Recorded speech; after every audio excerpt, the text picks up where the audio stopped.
Chair, Prim, Dr. Gupta, Honorable Minister of Tourism and Culture and the Creative Arts, President of the National Council of National Ramleela Council, Mrs. Ramsubi, my good friend and sister, members of the executive, and all my friends and associates in Ramleela. Thank you very much for this invitation. I was telling Prim earlier that it's a good thing that we're having this Zoom conversation, because if we'd started Ramleela today, we'd have had to deal with the weather.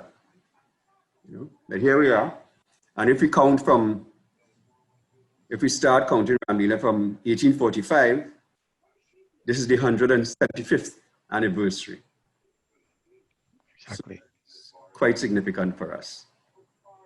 I just want to say a little bit about what Ramleela means to me, my own association with it. I didn't grow up, of course, in Ramleela. I was born in Belmont. But when I was doing research in Trinidad, I was doing research, graduate work for a specific purpose on a specific theme.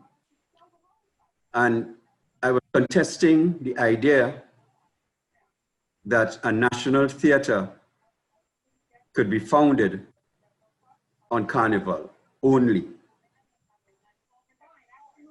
That was the thesis that had been put forth, and I was contesting that thesis.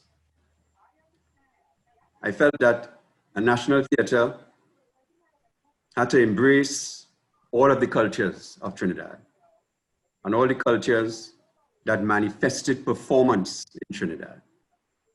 And Ramleela was a clear example of that. So was Jose, so were the performances of the Orisha people, and so on. And they could not be ignored. So that was my starting point. And I understood in doing that, of course, why it is, given my own history, why it is that people would think that way. Because we all think in silos. We all live in silos in Trinidad. We don't know enough about one another. And that is still the work that has to be done. When I got the opportunity, therefore, to start the Center for Creative and Festival Arts, I was appointed first director of the center. That gave me the opportunity to put into practice what I had written as my thesis, so that my classes were based in the communities. It drew on community knowledge, and I took my students to the community events. In the case of Ramleela, our thrust, and this was in fact throughout the curriculum, our thrust was not simply on learning the performance skills or understanding the theater of Ramleela. It was a question of cultural literacy. The notion was that as a people in our communities, we speak through our performances. These are not just decorative entertainments. These are the ways in which, as people, we present ourselves. We spend a lot of time doing it. In the case of Ramleela, people are preparing for months before. The festival runs over 10 or 11 days. That's a lot of time. People fast. They give up a lot of pastimes and other activities, and they devote themselves to this activity. So I took my students there. We were always welcome, right through. We made great friends, people like Adish, Rodney, you know, the people in Avocat and in Cedar Hill and so on. We were there all the time. As I say, we were always the guests of the council. So we were treated well at all times. And we learned a lot. We learned that Ramleela it had come from India, of course, but it had adapted itself to Trinidad. The narratives, the narration that was being given was accessible to all in Trinidad. It was given in Creole.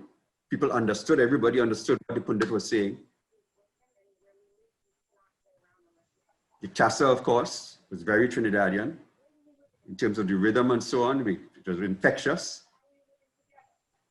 The costumes, we saw the influence of Carnival in some of the costumes.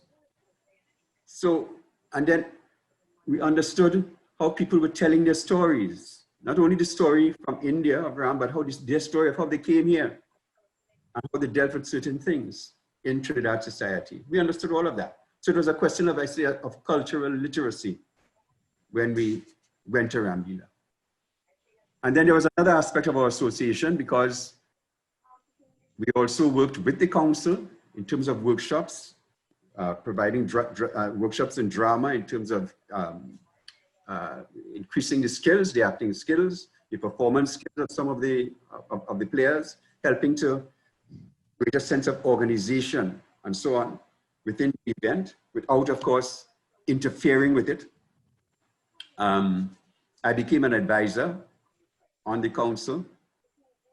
We, as the head of the Trinidad delegation for Carifesta in Guyana, I think it was in 2009, somewhere there, we took the Ramleela Council to Guyana. And to my mind, in taking Ramleela to Guyana, that was a very natural and organic thing to do. We made that happen. And then, of course, the highlight of our association was, as what both Prim and Mrs. Ramsubik spoke about, the conference in 2013. It was a very proud moment for the University of the West Indies, which I represented at that time. We recognized Ramleela as World Heritage, and we were the custodians. And this is the way I've always approached Ramleela. I approach Ramleela, and this is what my students learned, I approach Ramleela as our heritage. The Hindu community was the custodians of it, but it was our heritage. It had to, there was material there for all of us, not only theatrically, but in terms of the content. And we had a wonderful conference. People from all over the world, as Mrs. Ramsubik said, and we saw how, not only how Ramleela adapted itself to different societies, but how innovative it was, how creative people had made it. You know? And for me personally, apart from that pride, I have seen myself grow in terms of appreciation of Ramleela. Ramleela, like all sacred texts, will meet you where you are at. If you are at the level of mythical, of understanding the world through myth, through stories, it will meet you there. It's a wonderful story. That is what moved me in the first place. It is such a wonderful, epic story. It will meet you there. It could meet you at another level if you're interested in history, in politics, the history of India, the conquest of Lanka. If you're interested in the journey across the Kalapani and what our Indian ancestors had to endure here and so on, all of that is there in the representation in Ramleela. So it can meet you there as well. It is a metaphor for the historical experience. And there's a third level, which is the spiritual level, where you will understand, you begin to understand that in Ramleela, we are talking about the journey of the conquest over self, over the rakshas, over the demons that lie within you,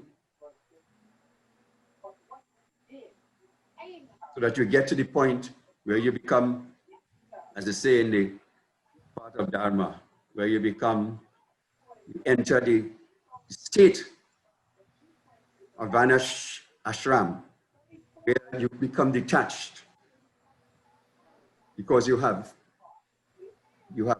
conquered desire. All of that is there. So depending on where you're at, it meets you, and it has something for everyone. In a sense, my regret is that we have not as yet seen Ramleela fully. Although it is an institution within, not only in the community, but the teaching of it within the university now, as Brendan says, he's carrying on that institution. But in creative work, we have not yet seen the opportunity to shape it into the national theatre. The theatre that it can become. It's not only to be left in the Maidan, or even on the stage as it is. It's also to be taken and to shape creatively into something that we can all be proud of. And I say all be proud of because in the same way, I feel that we all together can spread joy for Carnival on the streets. We can all dance and enjoy ourselves on the streets for Carnival. In the same way that we can all share meals together across cultures at Diwali and at Christmas. And in the same way that we can all take part in the building of the Taj and commemorate the martyrs, Hussein and Hassan. In that same way, we must all regard Ramleela as ours, sharing the story. We must all be able to narrate, all of us, to narrate the wonderful story of Lord Ram and claim it as our own at whatever level we are at whatever level he wanted to reach us. And that can only be done, of course, through education, through opening it to everyone, as it has been open to us. Open it throughout the school system. Let it be part of our curriculum. That is my desire. And that is the work, I believe, that lies ahead. Thank you very much. I think that this is a wonderful opportunity, what we are doing in terms of using this mechanism, this technology to get it out. And I feel there's so much more that we can do with it. So. Thank you. Shri Sitaram, Alafia, Salam Alaikum. God bless.